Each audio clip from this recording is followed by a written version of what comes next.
Angin dingin meniup mencekam di bulan Desember. Air hujan turun deras dan kejam, hati berdebar.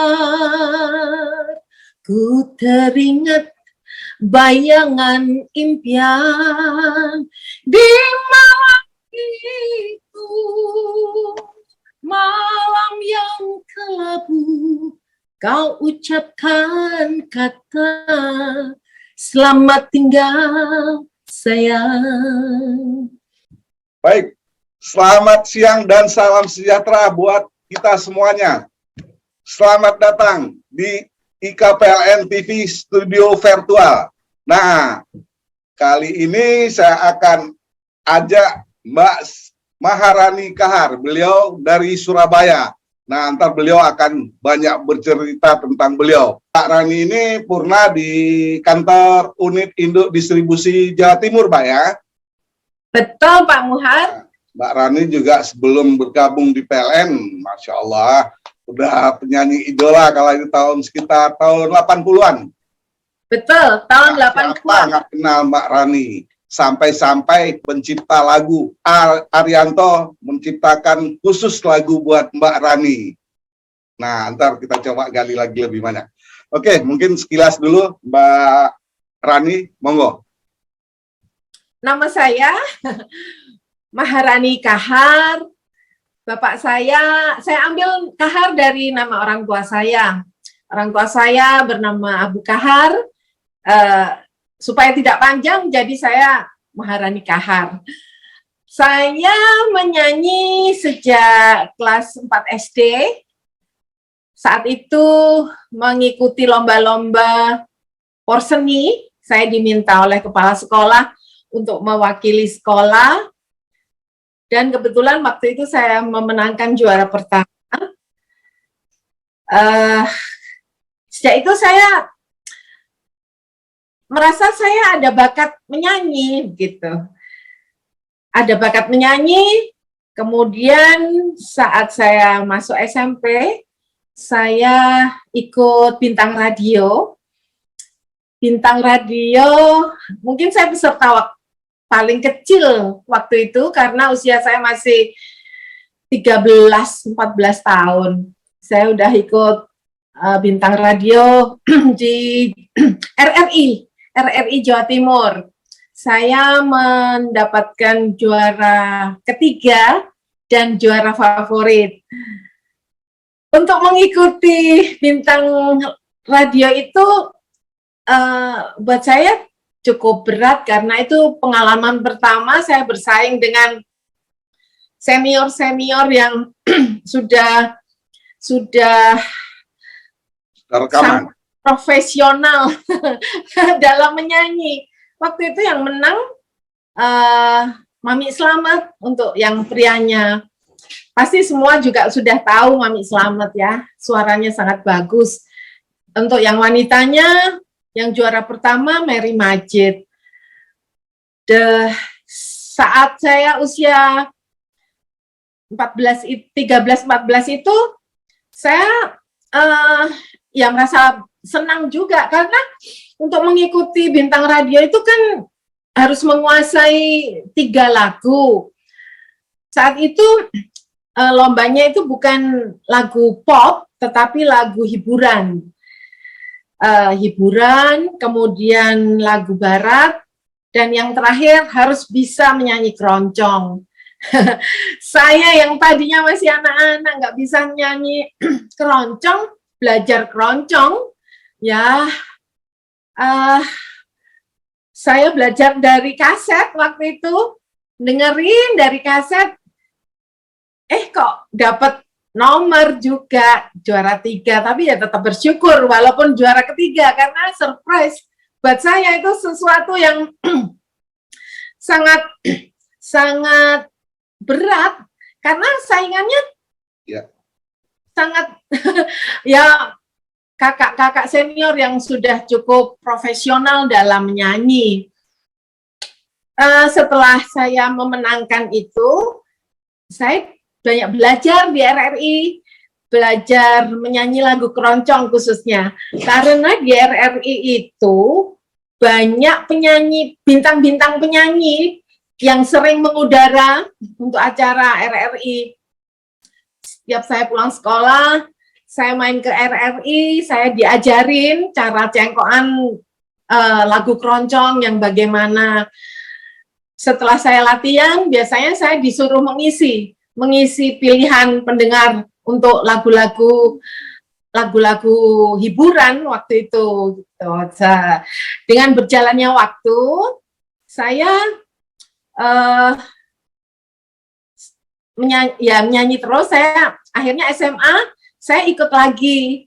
Jadi setelah saya juara ketiga dan favorit itu, saya hanya berlatih saja, saya nggak ikut bintang radio lagi.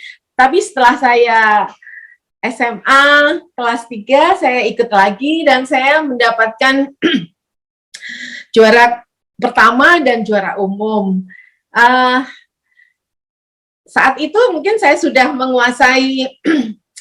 menguasai lagu keroncong dengan baik. Jadi saya mendapat juara pertama itu. Kemudian setelah itu saya semakin sering menyanyi di RRI. Dan kebetulan saya juga di Surabaya baru ada TVRI Jawa Timur yang masih black and white waktu itu TV-nya. Saya sering mengisi acara di TVRI Jawa Timur itu acara yang favorit untuk anak-anak muda waktu itu, namanya acara Galarama. Dan saya sering mengisi acara Galarama saat itu.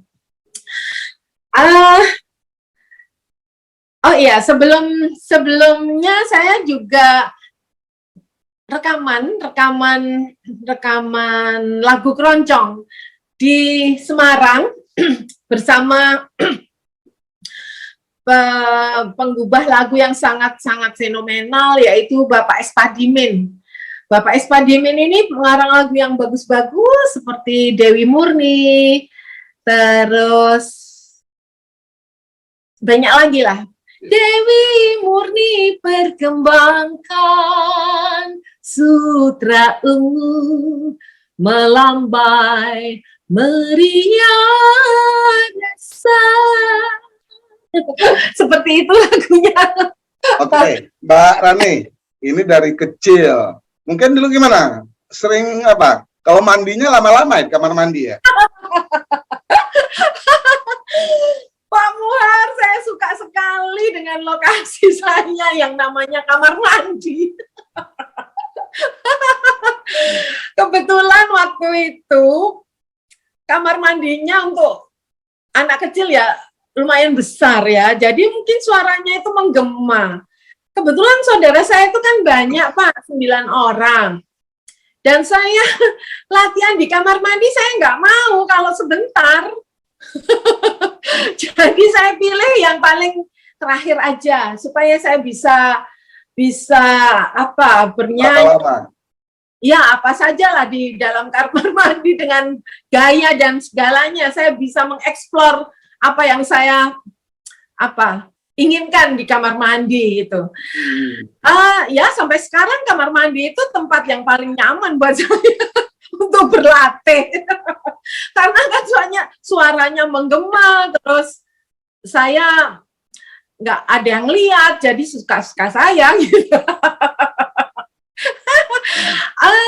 Ya di situ saya sering dimarahin, ya nggak dimarahin, cuma ditegur bapak saya. Saya sejak kecil kan suka nyanyi. Bapak saya suka bilang, duh, bocah cilik kok nyanyi nih cinta-cintaan. Terus, lah saya kan sama bapak itu kan pakai bahasa kromo inggil ya Pak. Loh Pak, terus pun di dalam masa menyanyi bintang kecil, dalam bosan bintang kecil. Terus akhirnya bapak saya ya cuma senyum-senyum aja. Dari situ saya kepingin banget, saya bermimpi gitu kan, di kamar mandi anak kecil itu kan punya khayalan gitu ya Pak ya. Saya mimpi pengen jadi penyanyi yang terkenal seperti apa ya gitu. Ya itu dari situ saya latihan terus, selalu menyanyi, selalu ya membuat seisi rumah mungkin berbeken ya apa. Berbeken itu ya nggak enak lah di telinga karena saya teriak-teriak gitu nyanyinya gitu dengan ekspresi yang Oke, baik. Mbak Rani ini kan posisinya ST-nya di Surabaya. Terus iya. gimana caranya pencipta lagu Arianto sampai ke Surabaya? Gimana sih pertemuan sendiri dengan Arianto itu, Mbak Rani? Oh iya, kan saya sering isi lagu Galarama ya Pak, sering isi, terus suatu saat pencipta lagu legendaris itu Arianto bertugas di Surabaya. Beliau itu ditemani oleh sahabat saya, teman saya, Johan Untung. Johan Untung waktu itu sudah ngetop duluan karena dia ya sering duetin Andy Meriam begitu, banyak penyanyi kayak Raffi Kaduri gitu diduetin sama Johan Untung. Akhirnya Pak Arianto bilang ke Johan Untung, Jo, kamu kenal nggak ini sama penyanyi ini gitu. Loh, kenal, ini Maharani gitu. Coba deh suruh ke sini gitu. Akhirnya Johan Untung telepon saya. Dia bilang, Rani, ini Mas Keli mau ketemu kamu. Mau nggak kamu ke sini, ke Hotel Elmi? Oh iya siap, aku nanti akan ke Hotel Elmi. Gitu. Terus akhirnya saya ke Hotel Elmi, ngobrol, ketemu dengan Arianto dan ngobrol. Beliau nanya, Rani usiamu berapa? Gitu. Usia saya 21. Kamu sudah punya pacar? Oh belum. Belum, Om. Saya kalau panggil Om waktu itu. Setelah itu, kamu mau nggak nyanyi ke Jakarta? Wah, ya mau banget.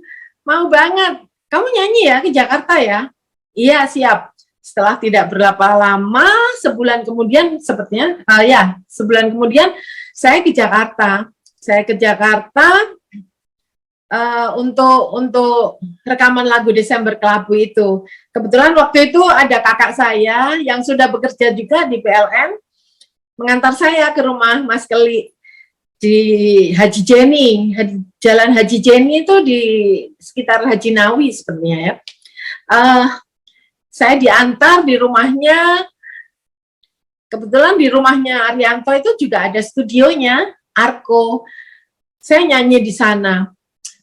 Saat membuat rekaman lagu Desember Kelabu itu, oh ya sebelumnya Mas Keli itu memberikan saya lagunya, saya harus mendengarkan dari kaset. Waktu itu sepertinya saya harus pakai apa? Seperti Walkman gitu ya, dengerinnya itu. Jadi saya pelajari lagu itu. Mas Keli bilang, kamu harus menghafal, kamu harus menjiwai lagu ini agar nanti rekamannya smooth gitu. Akhirnya saya dengarkan beberapa saat, kemudian saya ditanya, gimana, sudah hafal? Sudah, gitu. Akhirnya rekaman itu saat rekaman itu saya merasa seperti trans ya, seperti orang kesurupan ya. Jadi saya benar-benar fokus, saya benar-benar konsentrasi dengan penjiwaan saya. Waktu itu rekamannya berjalan sangat lancar. Dan saya hanya mengalami kesalahan itu 2 kali kalau tidak salah. Jadi luar biasa. Pendengaran Mas Keli ini luar biasa. Saya sangat mengagumi. Power saya kurang sedikit saja beliau itu bisa merasakan gitu. Sangat peka. Jadi saya power saya kurang sedikit gitu, harus dibetulkan kembali lagi untuk apa itu namanya mengganti yang suara yang kurang power itu. Setelah saya menyanyi Desember Kelabu, badan saya rasanya seperti mau pingsan. Karena saya seperti orang kelelahan, capek banget. Mungkin ya karena saya fokus banget ya dan konsentrasi. Saya masuk di dalam lagunya itu, Desember Kelabu buat saya tuh lagu yang berat ya. Berat karena tarikan nafasnya itu ada tingginya, nada tingginya itu kan melengking gitu. Itu menghabiskan tenaga kalau kita benar-benar konsentrasi gitu. Dan memang hasilnya ya membuat saya bahagia, menyenangkan hasilnya. Saya sangat-sangat kaget waktu itu. Loh, kok saya bisa ya menyanyi seperti ini? Sepertinya bukan saya gitu. Sangat ya surprise juga buat saya. Saya bisa membawakan lagu itu seperti yang diinginkan oleh pengarangnya gitu. Berarti pecinta legend ya, Pak Arianto ya. Oh, iya. Kalau kita seorang penyanyi, pencipta lagu kita yang minta atau istilahnya penciptanya yang ngasih lagu ke kita, Mbak Rani? Waktu ketemuan itu saya disuruh nyanyi sepenggal. Mungkin beliau melihat warna suara saya, terus nada saya seberapa begitu. Sepertinya itu yang dibuat kunci untuk membuat lagu yang pantas untuk saya gitu, yang cocok. Begitu Pak, mungkin ya itu Desember Kelabu itu ya setiap penyanyi itu semua bagus menurut saya membawakan lagu Desember Kelabu, semua bagus karena setiap penyanyi itu memiliki ciri khas, memiliki nafas yang berbeda-beda, jadi semuanya indah, semua tergantung yang mendengarkan saja. Kebetulan saya bisa membawakan lagu itu sesuai dengan yang diinginkan penciptanya. Begitu Pak Muhammad. Itu lagu, mungkin kalau di sejarah musik Indonesia, salah satunya itu lagu terbaik ya, Mbak Rani ya. Iya, sepertinya. Belakangnya sempat dirilis juga oleh Yuni Shara ya. Sebetulnya bukan Yuni Shara saja, banyak semua penyanyi-penyanyi membawakan lagu itu seperti Hatiku Sendang, Harus Holo. Padahal penyanyi aslinya ini kan lagu pertama ya? Iya, betul. Ya, mungkin Mas Klik seperti itu caranya untuk memberikan lagu pada penyanyi. Jadi penyanyinya itu didengerin, warna suaranya juga intonasi lagunya itu cocok apa enggak dengan penyanyi tersebut gitu. Makanya lagu-lagu Arianto kan bagus-bagus itu Pak Muhar. Ya. Bawakan oleh penyanyi-penyanyi yang cukup pas dengan lagunya seperti Jamal Mirdad gitu kan. Ya.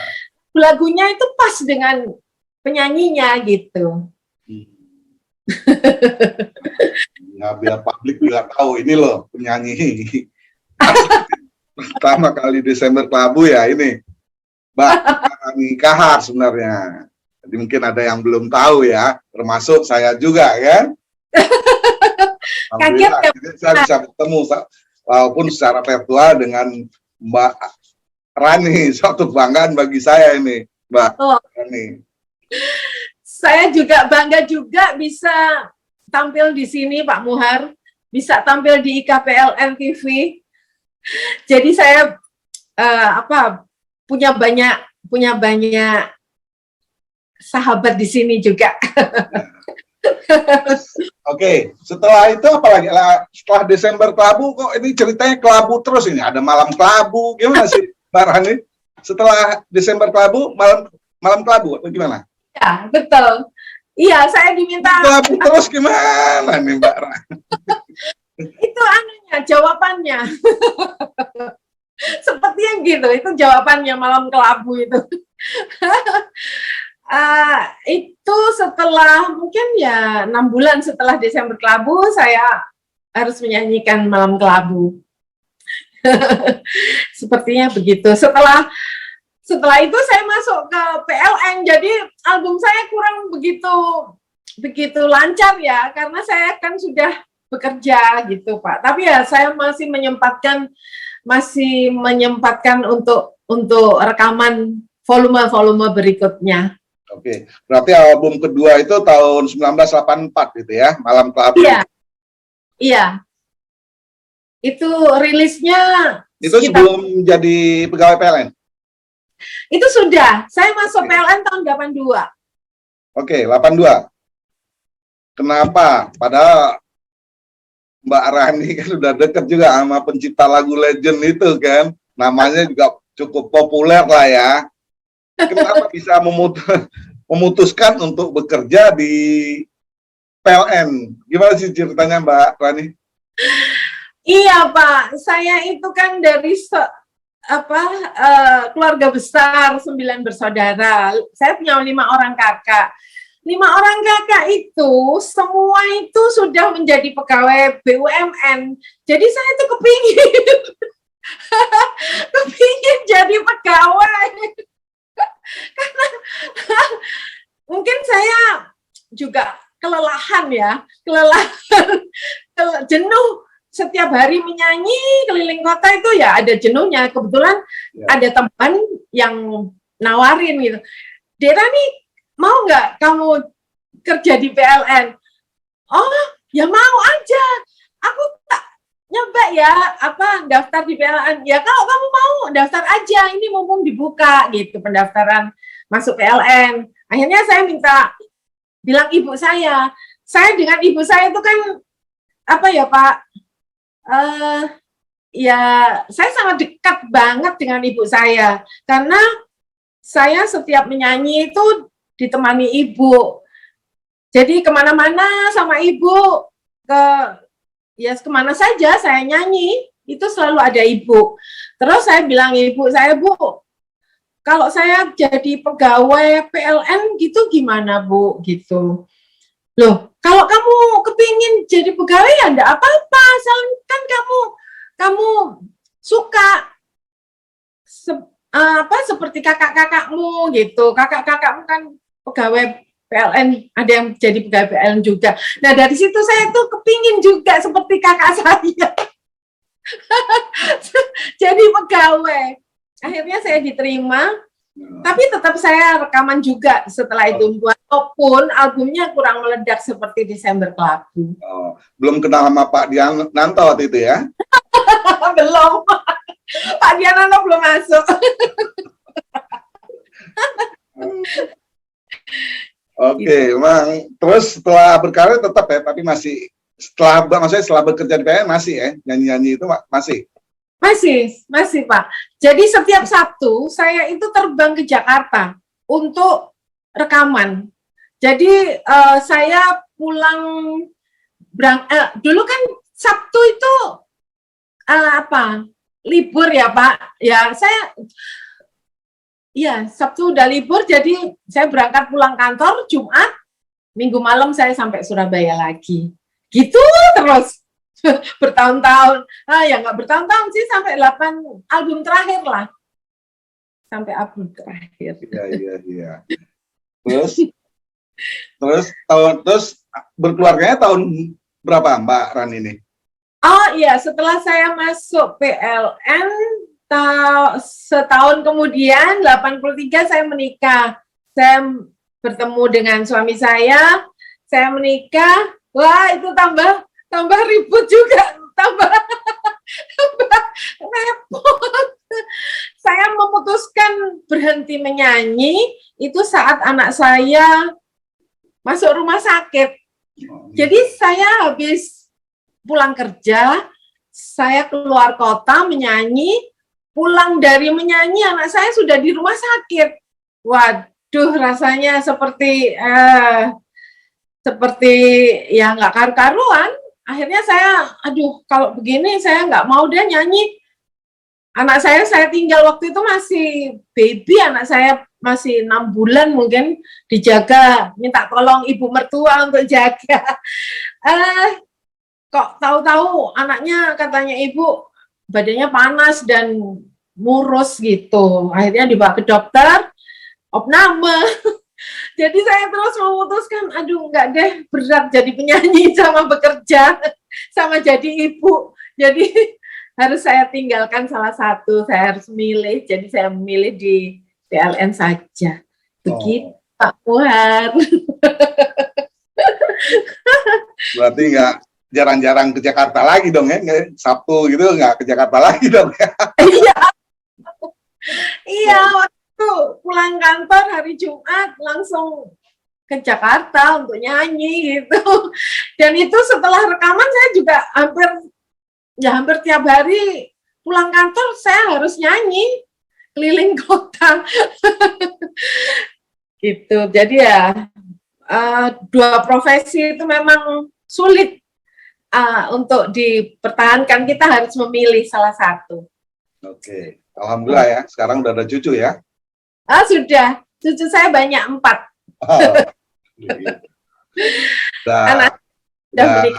Udah berkepala 6 nih kelihatannya ya. Sama-sama gitu ya. Kepala 6, Pak Muhar, saya udah 64. 64 tahun ini. Terima kasih sudah diberi kesehatan, itu yang utama. Ya, amin. Terus selama di PLN di mana nih? Kerjanya di bagian apa nih, Mbak Rani nih? Saya masuk itu kan di bagian olah data ya, Pak. Olah data. Tadinya saya di PLN itu yang masuk olah data itu 12 orang. Sampai saya pensiun, itu hanya saya sendiri. Berdua deh. Bertiga. Dari 13 bertiga.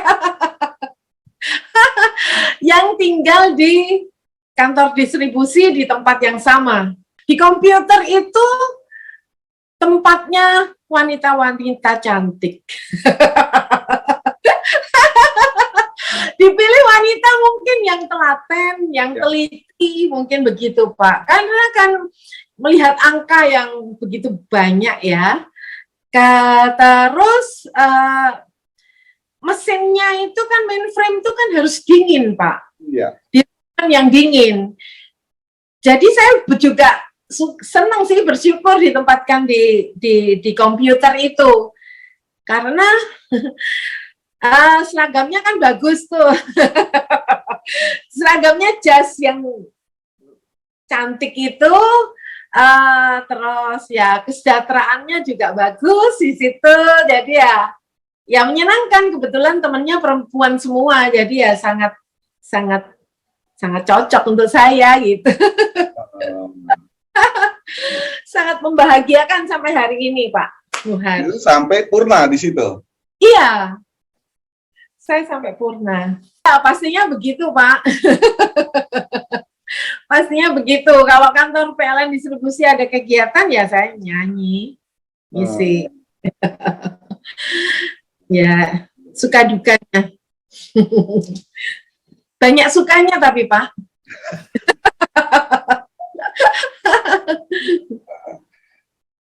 Apa suka dukanya apa tuh di PLN kalau sosok Mbak Rani ini? Ya kalau saya waktu jadi ibu muda ya dukanya ya anak-anak sih, kalau anak-anak sakit.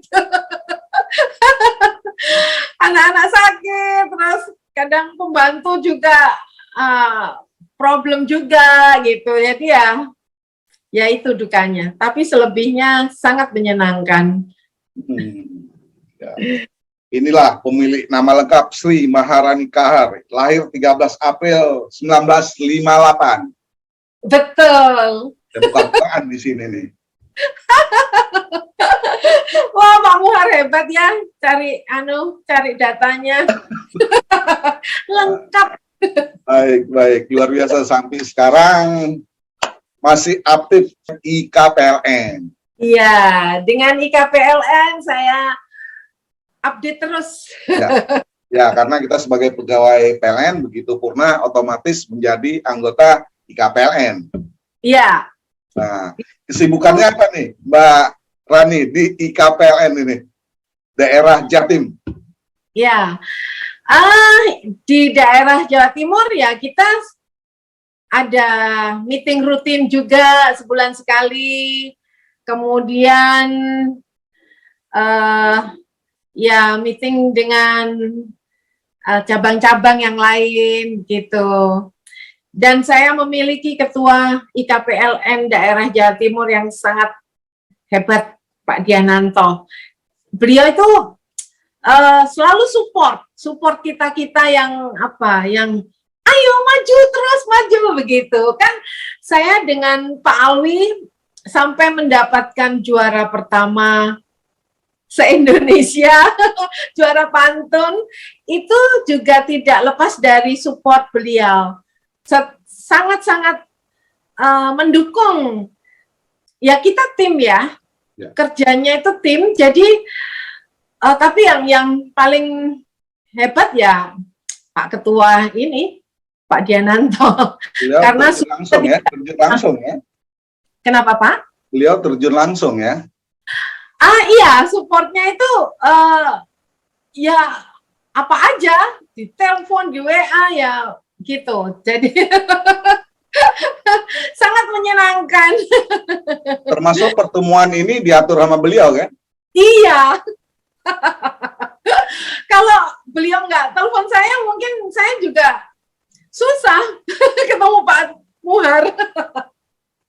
Karena beliau juga supportnya, jadi saya, ini oke banget ini bisa ketemu dengan Pak Muhar, jadi saya bisa muncul di KLN TV. Oke, itu ada cerita nggak pas syuting lah pantun itu, Jawara 1 itu? Mungkin berulang-ulang ya, saya perhatiin, pasti itu cukup melelahkan ya? Lumayan. Iya, itu kan spot-spot gitu ya Pak ya? Iya, syutingnya itu di rumah saya, kemudian di fasilitas umum, Fasum, di tempat saya juga. Jadi, ya memang melelahkan, karena tempatnya berbeda-beda. Yaitu sebagian di fasilitas umum juga, begitu Pak. Terus kemarin IKPLN ulang tahun itu, Semanggi Surabaya, itu di luar jauh dari rumah, jadi itu di kebun binatang Pak, di Wonokromo. Makanya saya nyanyi Semanggi Surabaya, lantang talat Wonokromo. Itulah Pak. Makanya, padahal video cuma berapa menit ya, tapi syutingnya itu ya. Tapi Mbak Rani kan udah biasa tampil di studio maupun di panggung kan udah biasa. Iya sih, tapi ya saya sangat menikmati setiap ada video klip ya. Ya saya harus all out gitu loh Pak. Jadi ya memang kaki saya jadi sakit, kan saya harus pakai high heels. Padahal lutut saya itu cedera. Syutingnya seharian, dari pagi sampai menjelang maghrib ya. Jadi high heelsnya itu kan nggak lepas dari kaki. Padahal lutut saya sudah kesakitan, tapi karena tuntutan harus selesai video klipnya, dan juga saya harus all out, tidak terasa sakitnya itu. Tahu-tahu saya nggak bisa bangun, kesakitan. Tapi nggak apa-apa. Kan saya ikut ini Pak, olah sehat Lintingkung. LTK ya. Ya, ternyata Lintingkung itu sangat bagus banget, sangat membantu saya untuk kesehatan saya. Jadi di situ ada gerakan jalan bebek, jadi kita harus seperti jongkok gitu, kita berjalan. Ternyata lutut saya tuh bisa sembuh dengan cara begitu gitu, tanpa harus minum obat. Jadi saya sejak ikut Lintingkung, makan juga saya atur, itu saya tidak pernah minum obat lagi. Gitulah, ya manfaat dari Lintingkung. Terima kasih juga untuk IKPLN sudah memasukkan saya di grup Lintingkung ini. Saya mengharapkan semua anggota IKPLN bisa mengikutinya karena survei membuktikan bagus banget olahraga Lintingkung itu. Tidak ada gerakan yang ekstrim, maksudnya seperti aerobik, loncat-loncat, enggak ada. Itu semua berhubungan dengan organ tubuh kita. Jadi selama saya sudah hampir setahun ikut Lintingkung, sudah nggak pernah konsumsi obat-obatan lagi. Ya. Di samping itu juga bisa ketemu sama anggota IKPLN se-Indonesia yang lain ya. Itu Pak yang membuat sehat. Kita setelah Lintingkung selalu banyak bercanda di sana dengan seluruh anggota IKPLN se-Indonesia loh Pak. Jadi kan luar biasa banget itu. Oke, Mbak Rani. Mbak Rani kan udah dari kelas 4 SD dan sering di kamar mandi, saya ingatnya itu aja kan. Iya. Lama-lama di kamar mandi. Kalau ada cucu-cucu kita atau anak-anak kita yang ingin menjadi penyanyi lah gitu Mbak, apa yang seperti Mbak Rani katakan, sering latihan, terus ikutin festival-festival ya, perlombaan-perlombaan. Nah, gimana mengawali sendiri itu gimana Mbak Rani? Jadi saran buat cucu-cucu kita atau anak-anak kita. Bakat menyanyi itu memang dari lahir ya, tetapi itu saja tidak cukup. Itu harus berlatih dan berlatih. Yang utama itu harus suka dulu, suka. Jadi kalau kita senang gitu, bisa latihannya walaupun itu melelahkan, itu tidak akan memberatkan gitu. Jadi bagi semua yang ingin menjadi seorang penyanyi, itu memang harus ada kekuatan dalam diri kita sendiri untuk selalu berlatih agar mendapatkan hasil yang optimal gitu Pak. Jadi ya support itu harus ada.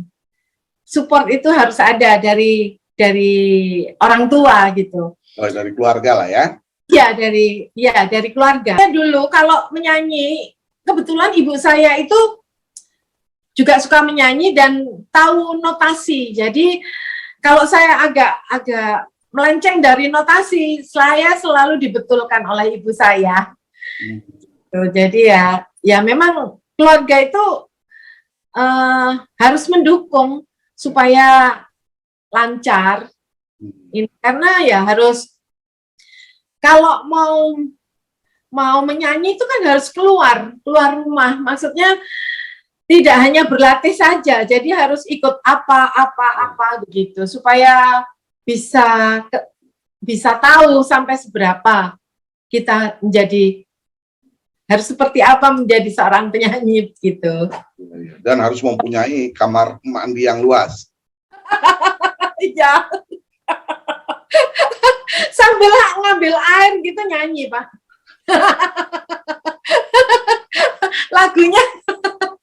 lagunya dibuat pelan atau cepat gitu sambil ambil gayung. Ya, padahal Mbak Rani kan di Surabaya, tapi tetap nyanyi. Nyatanya kan bisa dilirik atau dilihat oleh pencipta lagu legend kan. Iya, itu berkat TVRI juga. Saya Nah, hutang budi banyak pada TVRI Surabaya, Jawa Timur, karena bisa membawa saya sampai berkenalan dengan uh, seorang Arianto. Gitu. iya. Oke. Mbak Rani, pertama pop, keroncong. Terus ada lagi nggak? Apa lagi nih? Oh enggak Pak, saya belajar menyanyi itu lagu hiburan. Jadi ya saya rekamannya waktu pertama kali saya rekaman itu keroncong Pak, dengan Pak Espadimen itu. Waktu SMA kelas 2, saya sudah mulai ikut bukan lomba tapi diajak menyanyi rekaman oleh Pak Espadimen itu. Jadi ya dari situ saya bisa mengetahui kemampuan saya gitu. Oh, saya sudah bisa nyanyi keroncong kalau gitu. Jadi ya memang ya seperti itu, harus sebagai penyanyi harus bisa menyanyi apa saja. Tapi saya tidak bisa menyanyi dangdut. Susah. Cengkoknya. Tidak seperti keroncong cengkokannya, jadinya itu harus khusus. Kalau sudah bisa nyanyi dangdut itu, wah sempurna banget. Kalau Mbak Rani masih ingat berapa album udah Mbak? Mungkin 7 ya, 7 album. Jadi itu ya itu saya wirawiri Surabaya Jakarta itu. Saya sudah masuk di PLN 7 album itu. Tapi ya nggak bisa promosi. Jadi ya saya nggak seperti Desember Kelabu. Iya. Waktu itu masih pakai kaset kali ya? Iya Pak. Saya dulu keliling radio se-Jawa. Pak Muhar, saya mau cerita ini. Album saya kan banyak. Tapi saya satu pun itu sekarang nggak punya kaset. Dulu memang kaset saya banyak banget, tapi dengan berjalannya waktu saya pindah-pindah rumah gitu, saya nggak punya album saya. Saya beli kaset saya sendiri Pak, dari Facebook. Itu satu volume itu 300.000 saya beli. Saya beli 6 album saya sendiri, saya beli di Facebook. Nanya, dia tahu nggak penjualnya itu? Nggak tahu. Yang punya album, mungkin kalau yang punya album mungkin harganya dia nggak tahu, yang beli itu bahwa penyanyi ya nggak tahu dia. Jadi kaset saya itu sekarang saya masukkan dos, saya simpen buat warisan anak cucu saya. Betul-betul saya jaga supaya nggak dimakan rayap itu loh Pak. Saya masukkan dos, jadi kasetnya saya tata, saya masukkan lemari khusus, jadi biar nggak dimakan rengat. Saya sampai segitunya. Saya beli volume saya sendiri, satu kaset itu 300.000. Ini kalau penjualnya denger nih, minta maaf deh. Mungkin, tapi enggak, saya enggak bilang. Saya sampai ya ampun pengen nangis rasanya, ya ampun begini ya, saya beli album saya sendiri, ini 300.000 satu kaset. Oh my God, tapi ya itulah. Bisa jadi cerita.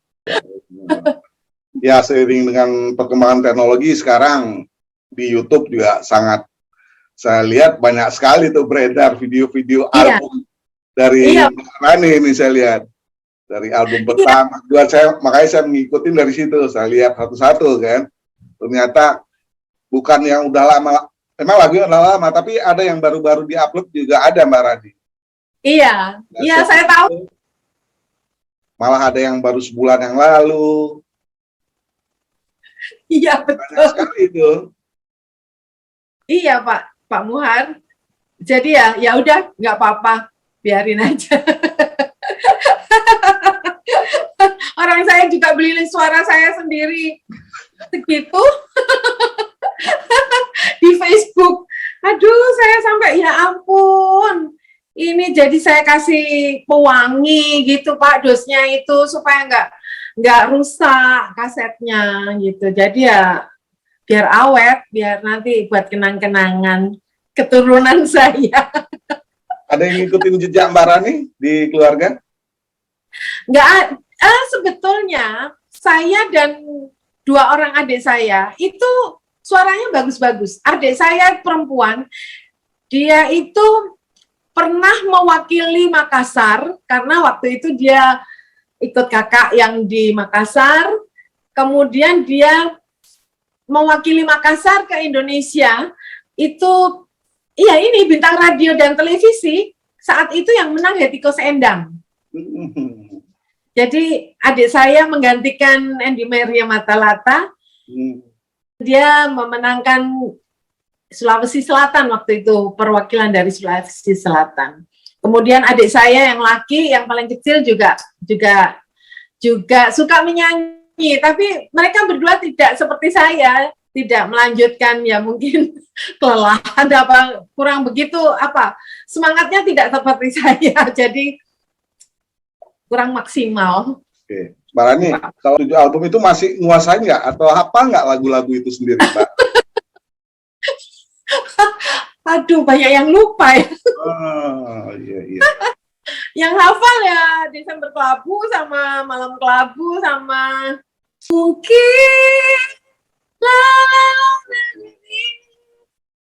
ini aja, ini lagu dikhususkan buat anggota-anggota IKPLN dari sosok Mbak Rani. Mungkin dipersembahkan lagu apa, Mbak? Saya ingin bawakan apa ya? Yang paling dikenal kan Desember Kelabu, ya, Pak. Iya. Yang paling dikenal.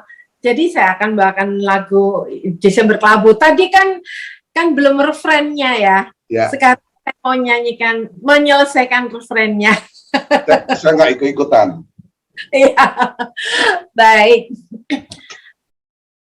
Angin dingin menusuk di hati terasa nyeri, buang madu tinggallah impian tanpa kenyataan, sinar cinta setera rembulan kini pudar sudah. Desember Kelabu selalu menghantui setiap mimpiku. Terima kasih. Sangat luasa penyanyi aslinya ini, langsung nyanyi. Pak Diananto itu orangnya pinter juga dan smart ya. Jadi ya. Mendukunglah semua anggota IKPLN Jawa Timur yang punya kelebihan gitu. Ya, makanya kemarin Himna juara juga kan. Iya, Pak Jojo. Iya, Pak Jojo kan juara juga ini. Ada aja tiap ada kegiatan nasional IKPLN pasti Jawa Timur tampil terus kan. Ya itu ketuanya nggak pernah lelah sih. Nggak pernah lelah mengingatkan. Ya supportnya bagus. Iya. Banyak ide-ide dari beliau saya lihat tuh banyak. Nah, kan saya nggak bisa bergerak ini sekarang, makanya kalau ada teman, makanya belum ini. Sekarang kan dari nyari apa istilahnya narasumber udah ada, harus zoom, harus rekam, ngedit, publish itu saat ini masih saya lakukan sendiri. Wow, keren ya. Duh, hebat Pak Muhar ini. Saya sampai kaget juga. Wah, Pak Muhar kok bisa ya membuat suara saya tanpa musik? Aduh, ini pakai alat apa ini? Keren. Terima kasih kepada pemirsa IKPLN TV. Saya memohon jangan lupa untuk komen, like, and subscribe. Sampai jumpa. Terima kasih. Ditanya tetangga, apapun. Oke. Oke, Pak Rani, terima kasih nih. Pak Muhar, terima kasih. Sama-sama. Air hujan turun deras dan kejam, hati berdebar, ku teringat bayangan impian di malam itu, malam yang kelabu, kau ucapkan kata selamat tinggal sayang.